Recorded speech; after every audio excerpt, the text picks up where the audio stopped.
Welcome back. It's My Kitchen, My Rules. That's my new little sign that my friend Laura Johnson found for me because she saw it at the antique mall, and I appreciated that. And I know y'all are all excited to see my Dixie Crystal's apron on, but we're not making sweets this evening. We're making an easy supper that everybody will eat and doesn't take all evening to fix. And y'all know that I'm kind of about the cheap and easy things, but I'm also about control. I like to control things in life, which is probably why the pandemic has worked my nerves so much, because you just can't control things. So what we're making is homemade sloppy joes. And so when I'm talking about control, it's because y'all know that when you buy that store-bought stuff, I'm not gonna name the name brand, but Manwich, when you buy that stuff, it is slapped full of preservatives. And if you ever look at the sodium on it, you're liable to die. You will turn into the Dead Sea because it's so crazy. But you can fix sloppy joes at home pretty easily and quickly with things you probably already had around. So the one thing I've got over here on the stove is I've got red beans. My recipe calls for pinto beans, but I did not have any pinto beans, and so we're using red beans. I imagine they'll be fine. And the way that I fix these, I like dried beans because I can control the flavor and the ingredients. And so they were setting overnight under water. That's what you do with your beans. You got to let them set overnight and it gets the gas out or something. I don't know, there's some science to it. And then after a little while, overnight, I started them back up. You drain off that overnight water because it's full of, I guess, the gas. From the song your kids sing, beans, beans, the musical fruit, the more you eat, the more you do. So they took that water off, and I put on some fresh cold water, half amount, and then the other half is some chicken broth. And let's see, what am I using this evening? Full Circle Market organic chicken broth. I don't know what store that came from. I have already forgotten, but it must have been on sale. Let's see, whoever makes Topco brand. Oh, it's Canadian also. Oh, Canada, our home and native land. We're using your chicken broth, thanks very much. And then I put in about yay much kosher salt and a little bit of garlic salt. And so what you want to do is bring your beans to a boil, and then after they boil, put it down to a simmer and let it sit for 45 minutes or so. So they're just sitting over here percolating right now. And if you're a vegetarian person, you can actually fix my beans yourself, but just put in vegetable broth instead of chicken broth. Okay, so we're working on that. You see I got my big frying pan ready. We're gonna get that going here in just a hot minute, because what you need for this recipe is Worcestershire sauce, because you need that for your ground beef. You need a pound of ground, whatever you have. I had ground chuck. It's 80-20, which means it's gonna have some grease in it. You need some tomato sauce. We have the Harris Teeter brand this evening, and we have tomato paste, but apparently I bought the 365 organic, which is Whole Foods. Well, I must have been out of my mind that day. You're gonna need a little bit of honey, and I'm using the honey that came on a charcuterie board that my good realtor friend here in Charlotte, Heidi Sloan, brought to my house from, hang on a minute, I'll tell you the company she got it from. It was real cool. It was called, let's see, Heidi knows all these things. And it's why it's good to have realtor friends, because she's just amazing, frankly. And even if she wasn't a realtor, I'd love her to pieces. Babe and Butcher, so we're gonna guess it's probably real good honey because they were cool. Dropped off the charcuterie board in the Miata. Whoop, whoop. And then you're gonna need 1 jalapeno, which means you're fixing to not touch your face. Maybe that's how we could have gotten people to behave during the coronavirus time, if we would tell them to quit touching their face by handing them a jalapeno, because if you touch your face one time after fixing a jalapeno, you won't do it no more. And then we need 1 onion, and we have our 1 onion right here rolling away, and we need 1 red pepper. Of course, you need some kosher salt, and we're gonna need some apple cider vinegar. And I like Bragg's because I read something online that said that was the one that all the smart hippies use, and I think hippies know more about apple cider vinegar than the rest of us. So anywho, I scratched my nose one last time, but with the back of my knuckle. I'm not touching my supper with that. And you wanna have some buns around to put your sloppy joes on, unless you're cutting carbs, in which case you just eat it straight out of the pan, which kind of sounds dreadful, but whatever. Okay, so we're gonna cut the jalapeno last, actually. Let's cut the red pepper first. And I hope y'all have had a good day and you're having some fun re-entering life. And I hope that you've had some interesting conversations with friends and family. And look, the seeds just fell in the floor. I myself have had a big time in the last little bit because I've gotten to hang out with my cousins, and the family reunion has been a big time. And I will tell you that if there's anything better in life than a family reunion, I don't know what it is. But y'all should know that there's a comedian you could watch on Facebook. His name is Josh Pray, like I'm praying for you. And Josh did this one bit. He's a black comedian. It was about going to a white family reunion with a friend of his. I about died laughing. It was hilarious. And it's like he was spying on my family, which I thought was fun. So anyway, look him up. He's a good time. And I always support good artists that are putting out clean humor. I mean, it's just hard to find anything I can let the kids watch with me. We used to could let them listen to, they listened to Tim Wilson with us. I miss him. He was my favorite comedian. He passed some several years ago. I don't know if y'all remember him, but he had a bit on the family reunion too. And I guess we're gonna have a big time at mine because my one cousin brought her frozen margarita machine.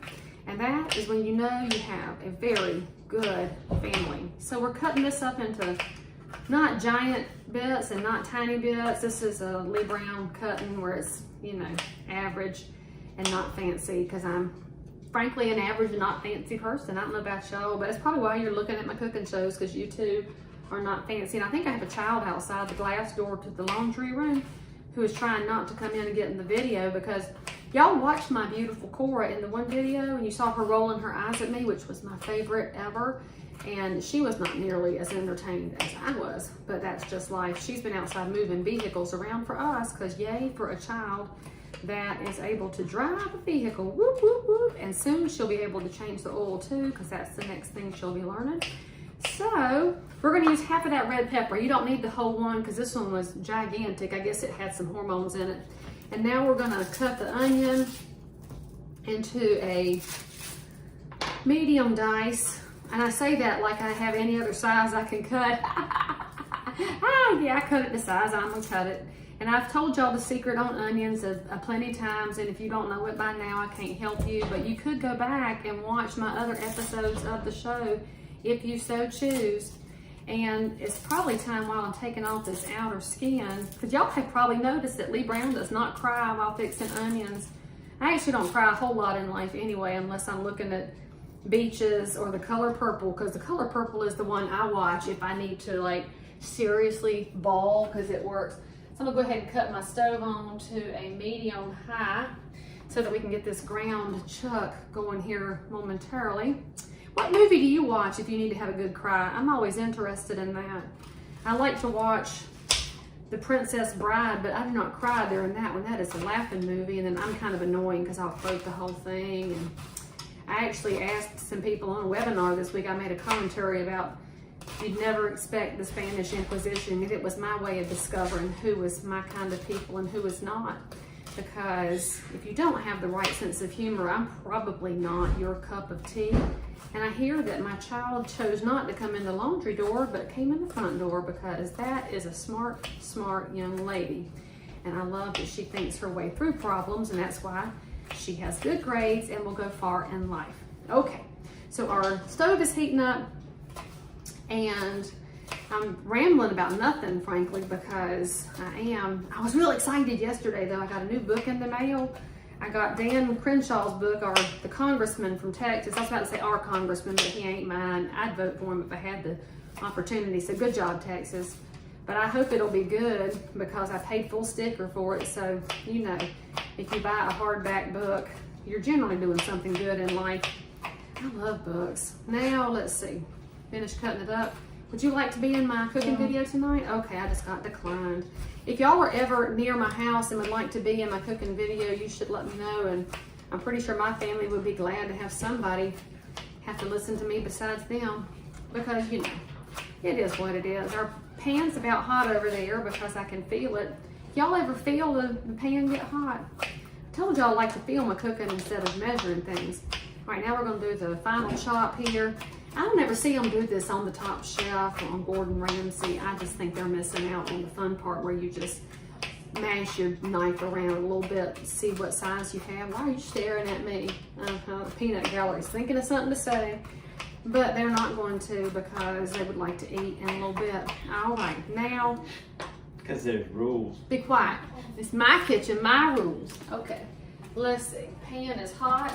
Y'all like that? Put your hand over your pot. See, that's when you know. So let's drop that in. This is, oh, I don't know, how much meat am I using? 1.5 pounds?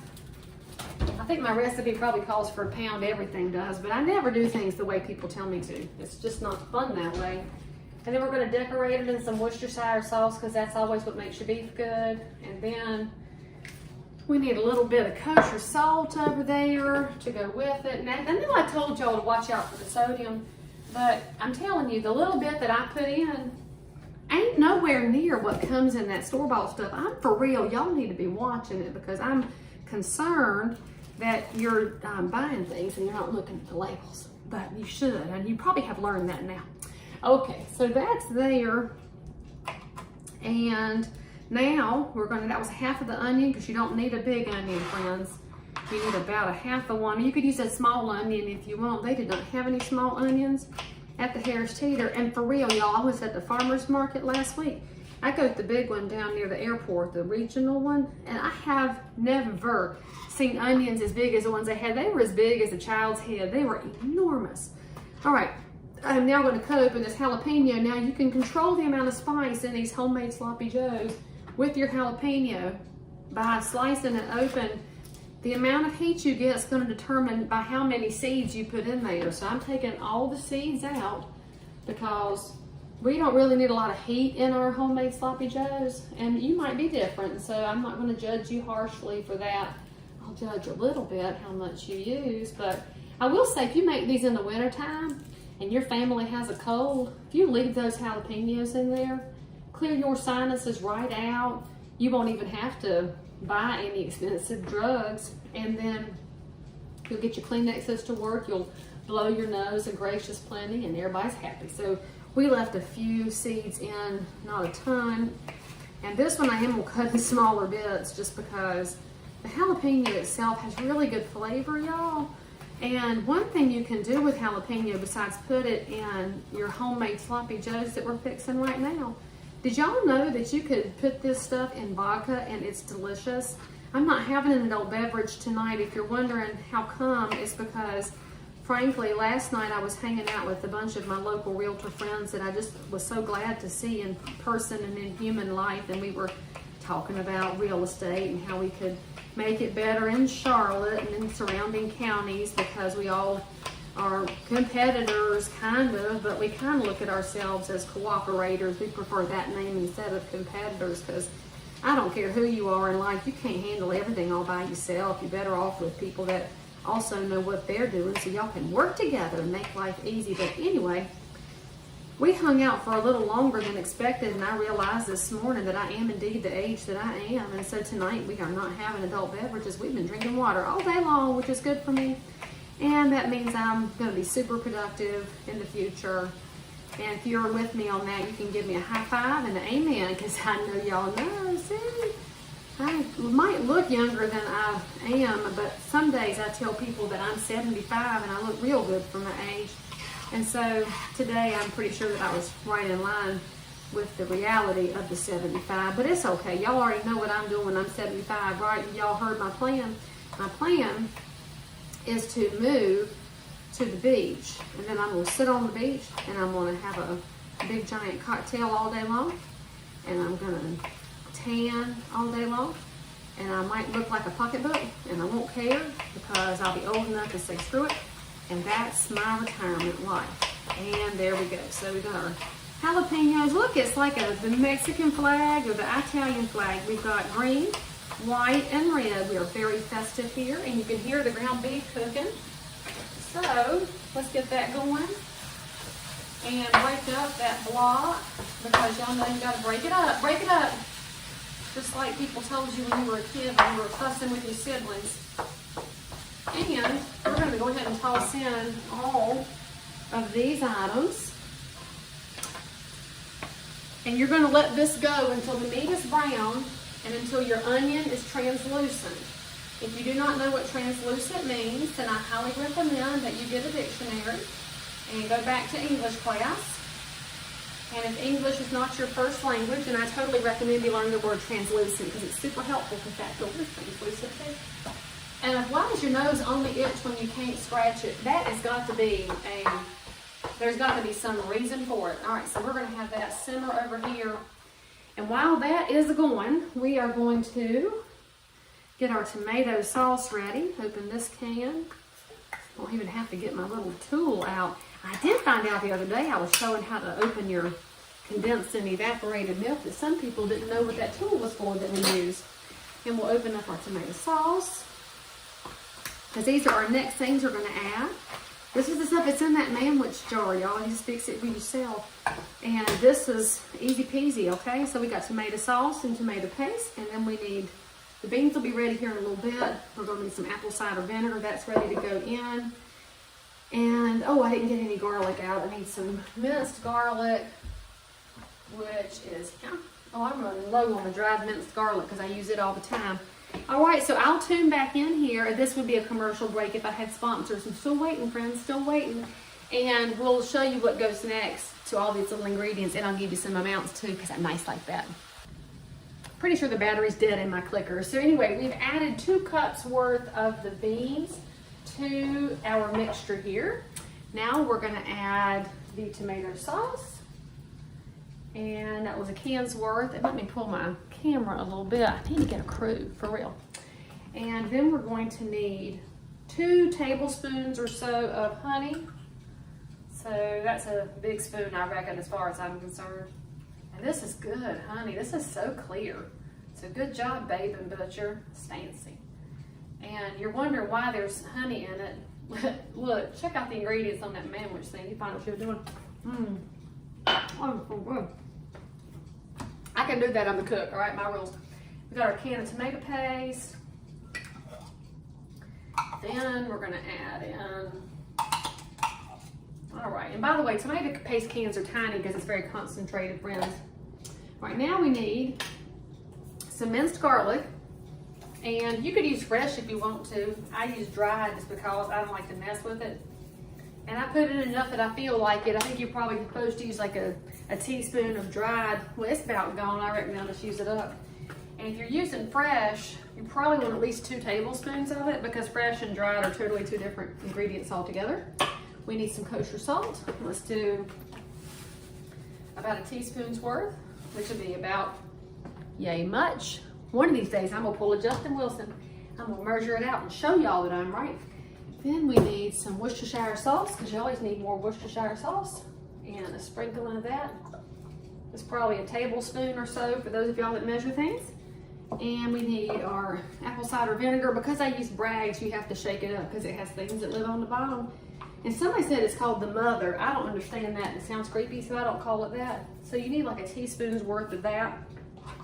Don't need a ton. And let's see, did I get everything? Garlic, salt, Worcestershire, vinegar, tomato sauce, and paste. And then we're gonna stir that up. And now what you're gonna do, friends, you're gonna let this simmer for 5-10 minutes, whatever, let the flavors marry. Put this on a bun, a hamburger bun. I mean a hot dog bun. If you wanna live wild and crazy, put it on a hot dog bun. You could probably even put it in a piece of rye bread and fold it half in 2 and call that a bun. You know, do whatever you have to do. Same reason I use whatever beans I've got. You could even trade out the beef for turkey. We have done that many, many times because it's slightly on the healthier side of things. And then I can't wait to hear what y'all think of homemade sloppy joes. It's good, it's fresh, you made it, and it came from your kitchen. So anyway, subscribe for more, tag a friend, and I'll see you next time.